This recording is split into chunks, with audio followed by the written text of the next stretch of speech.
All right, let's get started now. In Delhi, Deputy Chief Minister Manish Sisodia has an audio recording of a BJP leader calling him with an offer to drop the CBI case against him if he leaves the Aam Aadmi Party and helps bring it down, is what sources in his party claimed on Monday.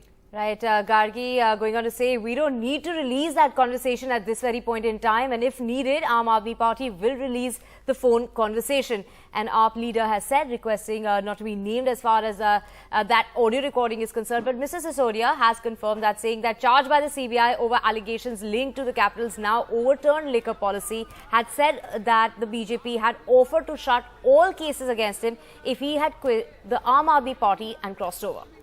Arvind Kejriwal is on day 2 of his 2-day visit to poll-bound Gujarat, and he's accompanied by Manish Sisodia, and today they will be in Bhavnagar. Aam Aadmi Party's Big 2 in Gujarat, a show of strength in the shadow of the corruption charges against Delhi's Deputy Chief Minister Manish Sisodia. Talking to the press, Mr. Sisodia repeated the bombshell allegation he had tweeted earlier on a supposed offer from the BJP. मेरे पास message आया कि दो message थे, दो part थे उस message के, कि एक तो आपके खिलाफ जितने ईडी के, सीबीआई के केस चल रहे हैं, इनको सबको खत्म कर दिया जाएगा, और दूसरा है कि आप बीजेपी ज्वाइन करके, पार्टी तोड़ के बीजेपी ज्वाइन कर लीजिए और हम आपको सीएम बना देंगे, क्योंकि हमारे पास में कोई सीएम कैंडिडेट नहीं है वहां पे दिल्ली में, भारतीय जनता पार्टी में। मैं एक ईमानदार आदमी हूं, इनफैक्ट मैं अरविंद केजरीवाल जी की टीम में हूं ही इसलिए कि मैं एक कट्टर ईमानदार आदमी हूं। When asked about who reached out to him, the minister ducked specifics, simply saying that it was the same people responsible for other party swaps to the BJP. जो लोग जिन्होंने मुझे मैसेज दिया, उन्होंने मुझे कहा कि वेस्ट बंगाल में शुभेंदु अधिकारी जी को हमने ही ज्वाइन कराया था। उन्होंने कहा कि हम पे आप भरोसा रखिए। Delhi Chief Minister Arvind Kejriwal, who's on his 10th visit to Gujarat since May, today defended the liquor policy which led to the CBI's raid on his deputy. 850 दुकानें खुलनी थी दिल्ली के अंदर, एक एक करके 350 दुकानें खुल पाई, 500 दुकानें नहीं खुल पाई। वो पॉलिसी बहुत अच्छी है, हम किसी के साथ भी डिबेट करने के लिए तैयार हैं। इसको गिरफ्तार कर लिया, एक और कल केस एक और रजिस्टर कर दिया, अभी तो बहुत गिरफ्तारियां होंगी। ये सब गुजरात के चुनाव की वजह से दिसंबर में खत्म हो जाएगा। The BJP, which protested near Arvind Kejriwal's house in Delhi, called Sisodia's claim a move to escape the corruption allegations on Delhi's excise policy. Maharana Pratap से अपनी तुलना कर रहे हैं, जिसके ऊपर 10,000 करोड़ के घोटाले का आरोप है, शराब घोटाले का आरोप है। आम आदमी पार्टी के लोग भ्रष्टाचारी हो सकते हैं, कहां ये भारतीय जनता पार्टी जैसी पवित्र आत्मा की पार्टी का सोच भी इन्होंने जो रखा है। मुझे लगता है पूरा देश, पूरी दिल्ली हंस रही है और इनको अपने किए की सजा जरूर मिलेगी। But Aam Aadmi Party's Big 2 have taken the battle to the home state of the BJP's Big 2. Kejriwal spelled out what he had to offer Gujarat's voters later this year in the assembly polls. Free education, free healthcare, free power in the face of the Prime Minister's attack on freebies. If the Aam Aadmi Party gains a significant seat share in Gujarat, it will be crucial for the party, not just for relevance within the state, but also for its national goals. Being recognized as a state party in Gujarat will take the Aam Aadmi Party a step towards becoming a national party. It will also send out a strong statement towards the Aam Aadmi Party's Modi versus Kejriwal vision for 2024. The Gujarat polls to be held later this year will make it clear whether the Aam Aadmi Party has made an impact beyond just Delhi and Punjab. In Gujarat, with Sharat Sharma and camera person Ashwini Mehra, Priyanshi Sharma for NDTV. All right, so let's go across to Priyanshi now for more. And Priyanshi, tell us about the program today. And this all is happening, this Gujarat visit, in the midst of this major, back and forth between the Aam Aadmi Party and the BJP over the CBI case against Manish Sisodia. Right, Gargi, that political battle is going on between the Aam Aadmi Party and the BJP over the excise policy and the CBI probe against it. Now, what happened yesterday was that the most the major claim that came out from the Aam Aadmi Party side was Mr. Sisodia saying that he got a message from the BJP saying that break away from the Aam Aadmi Party and join the BJP and we'll make you our Chief Minister candidate for Delhi since we have no other Chief Minister candidate. Now, the Aam Aadmi Party sources are claiming that they in fact have a recording of this very conversation that Mr. Sisodia allegedly had with the BJP. Now, he also said while he was speaking at the press conference yesterday, he was asked to reveal the names or the identity of the people who he spoke to within the BJP who made these claims to him. But he said that those were the same people, these people told him that they're the same people who were responsible from Mr. Hemanta Biswa Sarma joining the BJP from the Congress, Mr. Suvendu Adhikari also shifting to the BJP and Mr. Jayant Banda also shifting to the BJP. So these people are the same lot who were responsible for these shifts to the BJP as well. That's what these people claimed according to Mr. Sisodia. Now, he yesterday said that I'm not interested in the Chief Minister's post. I only want to make sure that everybody gets educated. And that's why he said that I did not take any interest in whatever message was sent. And I still stand by my statement that all these cases against me are false. Now, Aam Aadmi Party sources are claiming that they are not releasing that recording as of yet, but they will if the time comes. That's what they've said, that if push comes to shove and if they really need to release those recordings, that's when they'll put it out. And Manish Sisodia recorded that conversation that he had with the BJP leaders. If we talk about the plan for today, yesterday there was a press conference in Ahmedabad, then there was a town hall in Himmat Nagar. There was a large crowd there, and the Aam Aadmi Party essentially seemed to pitch the Delhi model to Gujaratis here as well. They seem to tell people what all they've done in Delhi, what all Delhiites have in terms of free education, free health, free power, and they said that Gujaratis can have all of that if they vote for the Aam Aadmi Party in Gujarat as well. Apart from that, today what's planned is that around 2 p.m. in Bhavnagar, which is a little far away from Ahmedabad where we're currently at, there will be a town hall in Bhavnagar and he'll be interacting with the people. The duo is also set to interact with the youth. So the main agenda of their campaign till now seems to be the health and education model of Delhi. That's what they are pitching in Gujarat as well. And but the CBI probe and the allegations definitely taking center stage in the campaign. It definitely does seem to have travelled with Mr. Sisodia from Delhi to Gujarat as well. Right. Thank you so much, Priyanshi, for joining us. We will keep coming back to you for more as far as that day 2 of the visit of the Aam Aadmi Party. That's Manish Sisodia as well as Arvind Kejriwal in Gujarat. But news just coming in at the moment. On the night of the 22nd and 23rd of August, the Indian Army foiled an infiltration attempt in the Naushara sector. We have our colleague Nazir joining us at this point. Nazir, what details do you have for us? Well, so far, Army has said that they have filed an infiltration attempt in Naushera sector, which is in Jammu area, and they have said they are sharing more details. But what we know from sources, late last night, a group of militants had tried to infiltrate, sneak in. They were challenged, and there is no clarity if any one of them have been killed or they have fled back to the Pakistani side. But this again shows how there are, efforts, desperate efforts from across to push more and more militants and more of them from this area. Remember, there was last week a major, this Fidayeen attack in the same Naushera in Rajouri district, where 4 soldiers were killed, and yesterday one of the injured soldiers died. So the number of casualties in that Fidayeen attack on army installation in Rajouri has risen to 5. And now I see. Now we hear that army saying they have filed another infiltration bid in that same area. All right, Nazir, thanks so much for joining us with those details on infiltration bid foiled in Naushera. Now, in other news, and a very sad news really from Delhi, a 36-year-old butcher has been arrested. He was arrested on Monday for allegedly kidnapping and raping an 8-year-old girl and later killing her in the forest near Yamuna Khadar in central Delhi. This girl had been missing for 2 weeks. Right, Gargi, the man slit the girl's throat and also her face in the intervening night of the 4th and 5th of August. A resident of Daryaganj reported that he was sleeping at his home with his wife and 4 children when he woke up around 4 o'clock in the morning and found one of his daughters missing. And this was from their home itself. And after searching the neighborhood and not finding her, they filed a complaint of a case of kidnapping. On the 18th of August, the body of the missing girl was found. ये इस तरह की जानकारी है कि एक Rizwan alias बादशाह नाम के शख्स का इनके घर में आना जाना है।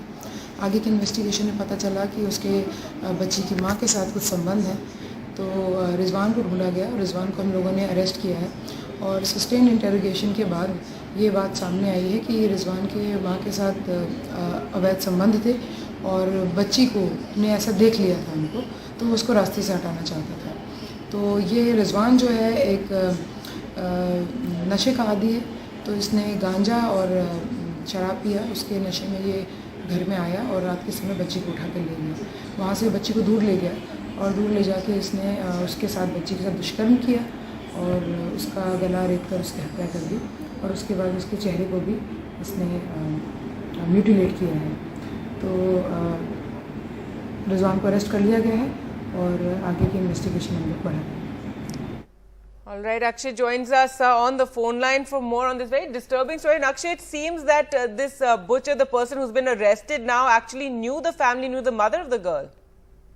Well, yes, Gargi. In fact, it's a very, very shocking case that has come from the national capital once again, where you have rightly mentioned the person, this butcher, this man who has who raped and killed this 8-year-old child. Not just knew her mother, but also had some kind of an affair going on. And when the 8-year-old saw, according to the police, when she on a few days back, when she saw both the accused and her mother in sort of a disturbing state, the butcher started making plans to murder her. And to in fact silence her is what the police is stating. And now police is also trying to probe the angle that whether mother knew about all of these, all of this planning by the butcher, whether she was involved in it as well, because the police has been probing this entire matter for the past about 20 days. This is in fact a very, very disturbing case where not just the victim, just an 8-year-old child was raped and murdered. She was beheaded as well. Her face was all distorted because the accused wanted to hide her identity. But now finally there seems to be some sort of light at the end of the tunnel, some sort of...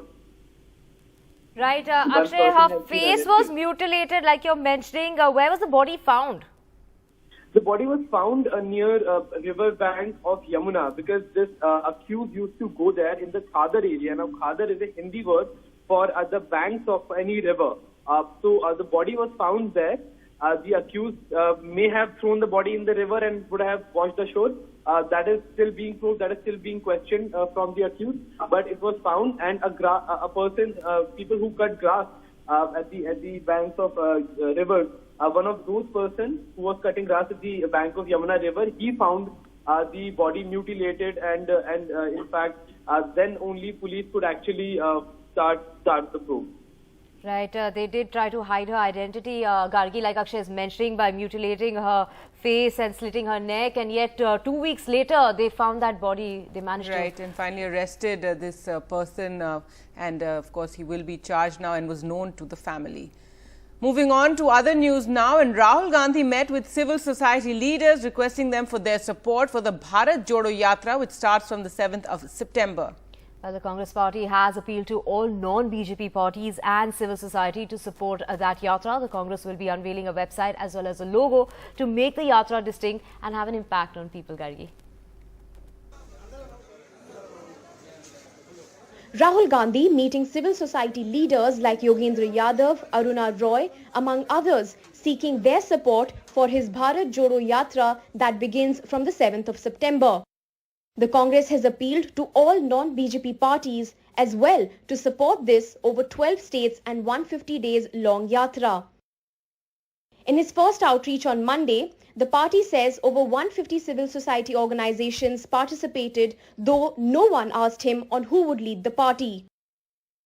Since this yatra is a Bharat Jodo yatra, talks about secularism, talks about the multiplicity of India and of bringing us all together on one platform, we will engage with the yatra because there are some common principles on which we agree. There is a consensus that we welcome this Bharat Jodo Yatra because this is need of the hour, that we have agreed to engage with. एक राजनीतिक यात्रा है, एक राजनीतिक party होने के नाते भारत जोड़ो यात्रा की शुरुआत हुई है, पर ये नॉन पार्टिजान है। हम अलग अलग समाज के अलग अलग वर्गों को हमने गुजारिश की है कि अगर वो संविधान में विश्वास रखते हैं तो वो भारत जोड़ो यात्रा में शामिल हों। There is still no news on Congress's presidential elections and there hasn't been any word from any political party whether they will support this Bharat Jodo Yatra. In Delhi, with Sunil Prabhu, Shanakshi Chakravarti for NDTV. Now, a shocker from Patna in a video that's gone completely viral on social media. Hundreds of aspiring teachers, they were lathi charged in Patna on Monday as they protested against a delay in their recruitment. Gargi. But then it's this particular video which shows KK Singh, Patna's additional district magistrate, thrashing the protester with a stick while he lies on the ground holding the national flag. He's being dragged as well by the bureaucrat and it's created quite the outrage. The police were also seen using water cannons to disperse the protesters, as well as the Deputy Chief Minister Tejasvi Yadav has now promised to take action against the officer and the probe has been ordered.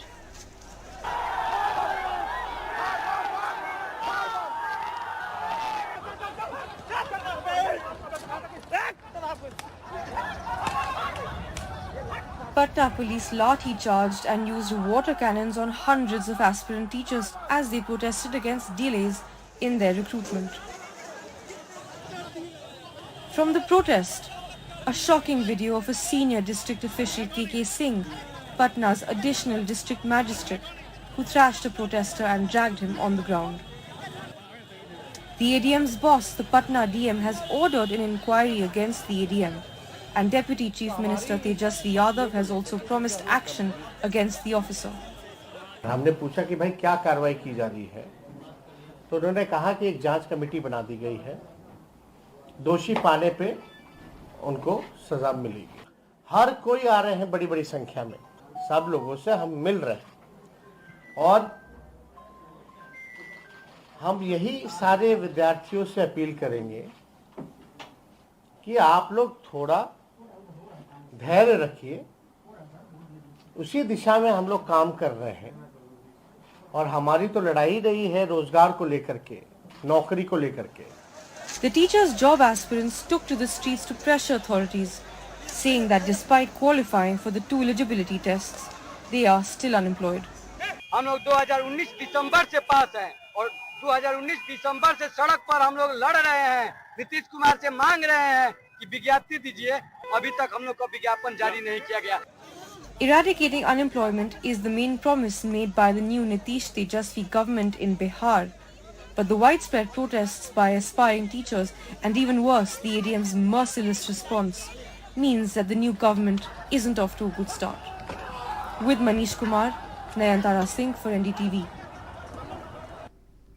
Now, good news for Durga Puja organizers as the Bengal Chief Minister Mamata Banerjee has announced a hike in the discount on electricity rates and financial support for Puja organizers as the state government wants to make the Durga Puja an international cultural event. But for some, the announcement is an extension of what is being described as freebies and has generated a massive debate.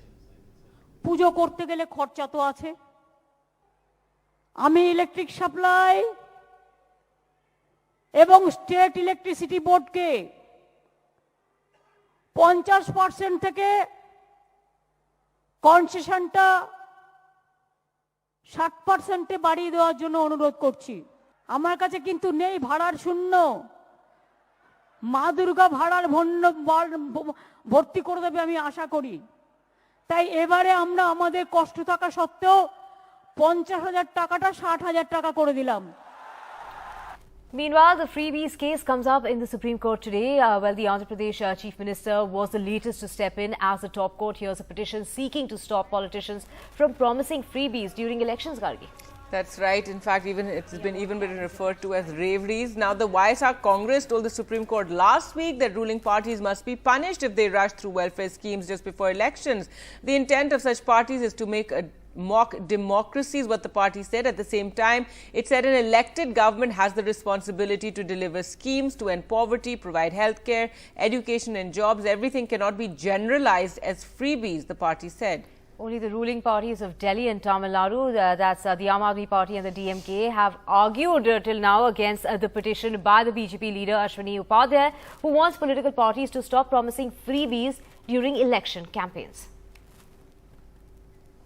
All right, with that, time for us to slip into a short break with more news coming up on the other side. Right, Gargi, heavy flooding in parts of Madhya Pradesh as well as Odisha in the last 24 hours. It's Rajasthan where the showers are going to be heavy in the coming 24 hours. Welcome back. Now, heavy rain continues in many parts of Madhya Pradesh for the fourth day, resulting in schools being closed in some districts, including state capital Bhopal and Jabalpur, and also a red alert, Divya. Right, Gargi, that was issued yesterday, and it was issued for 39 districts of Madhya Pradesh, including Bhopal, Ujjain and Jabalpur. When we talk about Monday itself, 1,500 millimeters of rainfall has been recorded in a matter of 24 hours. So that's over 400% surplus that we are seeing in the state of Madhya Pradesh in a matter of a day. Crews in the upper lake submerged into water due to strong winds. In Bhopal, the waves of the lake were seen rising up to about 20 feet. Heavy to very heavy showers continue in the area. Many areas have been inundated, and of course the monsoon havoc that we are seeing is not just restricted to Madhya Pradesh but also adjoining areas. So it's Rajasthan where very heavy showers have been noted and more to follow. With that, time for us to slip into a short break. We'll get you international news on the other side. And Dr. Fauci is all set to retire. Exactly, Gargi. Dr. Fauci set to retire. The man behind the face during the COVID-19 pandemic as far as the United States is concerned. And he had earlier said he'll retire when Biden retires. Welcome back. On Monday, farmer groups protested in Delhi with an array of demands, including minimum support price and the sacking of Minister of State Home Ajay Teni. This is Ajay Mishra Teni, whose son is the main accused in the Lakhimpur Kheri deaths of the farmers, Gargi. That's right, Divya. But now a video has emerged in which he's talking to his supporters and thanking them for his support. But then he goes on and he defends himself. But then he goes on to say that, often when he's talking about his detractors, that often when cars move along highways, there are dogs along the highway who bark at the cars, even chase the cars. He says that is their nature. He also hits out at a farmer leader, Rakesh Tikayat, calling him a second-rate man. Let's just listen into what he said. ये होता कहीं अगर मान लीजिए हम लखनऊ जा रहे हैं, अब लखनऊ जा रहे हैं, हम गाड़ी से बैठ के जा रहे हैं, भाई तेज रफ्तार से गाड़ी जा रही है, हम दक्षिण की तरफ बढ़ रहे हैं। अब सड़क पर कई बार होता है कि कुत्ते भौंका करते हैं, सड़क के नीचे भौंकते, कई बार कुत्ते गाड़ी के पीछे दौड़ने लगते हैं। तो अब वो उनका स्वभाव होता है, वो उसके लिए मैं कुछ नहीं कहूँगा, जिसका जो स्वभाव होता है उसके अनुरूप वो व्यवहार करता है। चाहे जितने राकेश टिकैत जितने हम हैं, क्योंकि मैं राकेश टिकैत को बहुत अच्छी तरह से जानता हूँ, 2 कौड़ी का आदमी है। इसका हम लोगों ने देखा है कि अपने 2 बार चुनाव लड़ा, 2 बार जमानत जब्त हो गई। इस तरह का व्यक्ति किसी का विरोध करता है तो उसका कोई मतलब नहीं होता, इसलिए मैं ऐसे लोगों को कभी जवाब भी नहीं देता हूँ। All right, let's go across to Alok Pandey now for more. And Alok, at a time, when farmers have been protesting, there was a protest in Lakhimpur Kheri, then there was a protest yesterday in Delhi, and now this statement coming of Teni's in which he talks about his detractors and, this unfortunate example that he gives of dogs chasing vehicles on the highway. And it's already getting a lot of reactions on social media, many farmer, groups and supporters hitting out. Well, yes, the remarks are very brazen and they are also very shocking because this is, like you said, a very senior minister in the union government. He is the junior minister for Home, and that's a very important ministry. I mean, his son has been in jail for a while now. The murders happened in October 2021. He briefly did get bail, but his bail was cancelled by the Supreme Court and he's back in jail. This is not the first time that Ajay Mishra Teni has made remarks that are controversial or offensive. or done something that is offensive in relation to the murder case against his son. I remember that a while ago, a journalist had tried to ask him a question about it, and he abused the journalist. He pushed him aside. And then, we have also gone to Lakhimpur, tried to get reactions out of him. He's generally very rude, etc. And he, kind of tells you to move on in that sense, for the want of using a stronger word. But these remarks will have some repercussions because he's attacked Rakesh Tikait directly. Mr. Tikait is a fairly popular farmer leader, especially in the western half of Uttar Pradesh and also in Lakhimpur, where he has been coming in many times. If you remember, Gargi, when these murders actually took place, it was Tikait who played a very powerful role to ensure that the situation did not escalate and there wasn't large-scale violence after the incident where these murders happened.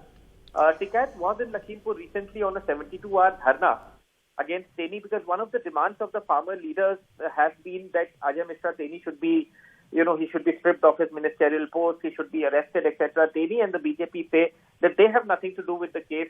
The person who is accused is in jail, so why should he have to resign, etc. But like I said, these remarks are controversial and offensive. And we are being told that the farmer leaders will react to this and they will also devise a strategy on how to respond to this. So this may end up escalating, but one waits to see how. Right, Alok, he went on to call Rakesh Tikait a second-rate man. Will this also, in fact, increase the demand for his resignation? It will, but I suspect that Mr. Teni, like he has been in the last 1.5 years, that we've got to know him more closely because we've tried to get reactions and track him. I think he's going to be dismissive about it. For want of trying to put it in any better words, he doesn't care. You go to him in his office in Lakhimpur and he'll tell you that, this is what I am, this is what I want to say, and take it or leave it. That's been his attitude. Right. His son, like I said, continues to remain in jail, and the farmer leaders also say that the case is progressing very slowly. Right, and he does seem to have the full backing of the BJP and, the Home Minister. So Ajay Teni not really bothered about the kind of his detractors. In fact, they're comparing them to dogs barking. Dogs continue to bark. Thanks so much, Alok, for joining us with those details. Now moving on to other news, and this news that broke yesterday, Russia's Federal Security Service said that it had arrested an alleged Islamic State suicide bomber who was planning to fly to India to target a key Indian politician. Yes, Gargi from the ruling party over alleged insults to Prophet Muhammad. The man is said to be the national of a Central Asian country who was recruited in Turkey. Name of this IS, this operative was Azamov Mashahont. That's you can see him over there on the screen. Born in 1992. This is after he was taken into custody in Russia. A couple of points. He had become an operative just this year, and it was during a visit to Turkey that he was apparently indoctrinated.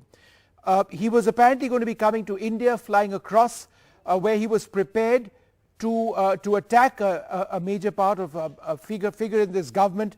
But the motive of the attack is still unclear, though some suggest that in his confession to the Russians, he said that the insulting remarks made on the Prophet Muhammad were the main reasons why he was going to attack. Remember, flights actually exist between Moscow and Delhi, so it's actually much easier to travel from Moscow to India, and therefore that was a route which he had taken. He was flying via Moscow, so that's what the little information that we have at this stage. Apparently an Uzbek national is what we are told. Now, India on Monday took a thinly veiled dig at China at the United Nations Security Council during a discussion on promoting common security through dialogue and cooperation. That's right. Any coercive or unilateral action that seeks to change the status quo by force is an affront to common security, is what Ruchira Kamboj, India's envoy to the United Nations, said. Any coercive or unilateral action that seeks to change the status quo by force is an affront to common security. Further, common security is only possible when countries respect each other's sovereignty and territorial integrity, as they would expect their own sovereignty to be respected. And Dr. Anthony Fauci, the United States top infectious disease expert who became household name as far as the COVID-19 pandemic is concerned, is announcing his retirement. He said that he will depart the federal government in December after more than 5 decades of service, Gargi. Right. In fact, the last couple of years over the pandemic, he had got a lot of, there'd been a lot of controversy as well and accusations against him. Now, Fauci served as President Joe Biden's chief medical advisor. He's been the director of the National Institute of Allergy and Infectious Diseases and chief of the NIAID laboratory. He was a leader in the federal response to HIV/AIDS and other infectious diseases even before COVID hit. He said, I'll be leaving these positions in December of this year to pursue the next chapter of my career, is what Fauci said, calling those roles the honor of a lifetime. And for the third time in just 6 months, 17-year-old Indian Grandmaster Pragnananda Ramesh Babu defeated world champion Magnus Carlsen with the latest victory coming on Monday at the FTX Crypto Cup, the American finale of Champions Chess Tour in Miami. Pragnananda defeated him in the Blitz tiebreak after the score was tied at 2-2 at the end of the regulation game. Magnus won the event on the basis of a higher scorer, and Pragnananda secured the second position. I am joined at this hour by the man of the moment, our Pragnananda, who is on his way back from US. He rarely smiles. Pragya, we are celebrating your win, 3 wins on the trot against Carlsen. Where do you put this achievement? Yeah, it's very happy, of course, to come back. It's a 4-game match, and I was down by 2-1, so I needed to win the 4th game to equalize the score and go to the tie breaks. And I managed to do that on demand, so I'm very happy with it. And then, okay, in the 2 blitz games, yeah, I played well in the first one and got a great position out of the opening, and I managed to convert it quite smoothly, I would say, for a blitz game. And in the second game, it was topsy-turvy. Like, the position was equal, but then he always had this slight push, and he managed to get a winning position. But okay, with we were just having some 6-7 seconds each, so we were just playing. We had to play fast, and we were missing a lot of things at the end. And yeah, he missed the last thing. So now, in the 6th game, Carlsen committed a blunder. It was the 50th move, if I'm not mistaken, and you pounced on the opportunity, literally punished him there. Yeah, so it was I think it was last blitz game, and he needed to win, and he was having a winning position. But as I said, we were just having some less than 10 seconds, and you gain 3 seconds per move, so it was just like we don't have much time to think, so he just blundered at the last moment. He missed that. He thought he was threatening a checkmate, but he didn't, so I managed to take his piece. And yeah, overall in the tournament, I finished second, which is also a great result for me. What a phenomenal feat that is. Pragya, beating world number 1, is that a psychological advantage, and you've now done it 3 times on the trot? Yeah, it gives me confidence. That's, I think, the main thing. That I can beat anyone, and I can beat anyone in a match format as well, so I'm very happy. Let me ask you, how beatable is Magnus Carlsen?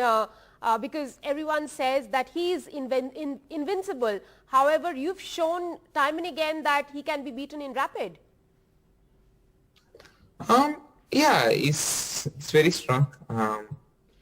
It's quite rare that he loses, and okay, in rapid, anything can happen. But I would like to, I think, rapid it's possible to beat him, but classically it's quite hard. Like, it's very strong, and even in rapid it's quite hard to beat. So I'm very happy that I even managed to beat him in rapid. So is that your next target, beating him in classical chess? Yeah, first I need to gain my ELO rating up. Right. I'm around 2675, so I need to get it up to 2750. I need another 100 points, and I can play him regularly then. So I'm just hoping to play more classical events and gain those important ratings. Pragya, have you set yourself a timeline to play Carlsen more often, and we might see you beat him more often? I think I can get it quite soon. Like within a year, I think it's possible to get to that rating. And I'm just aiming for that, and I just want to play more classical events. And these tournaments, these rapid tournaments are quite a very good experience for me. And I'm learning a lot from them. I'm really tempted to ask you this question, Pragya. Did you see Carlsen's reaction after you beat him, that moment?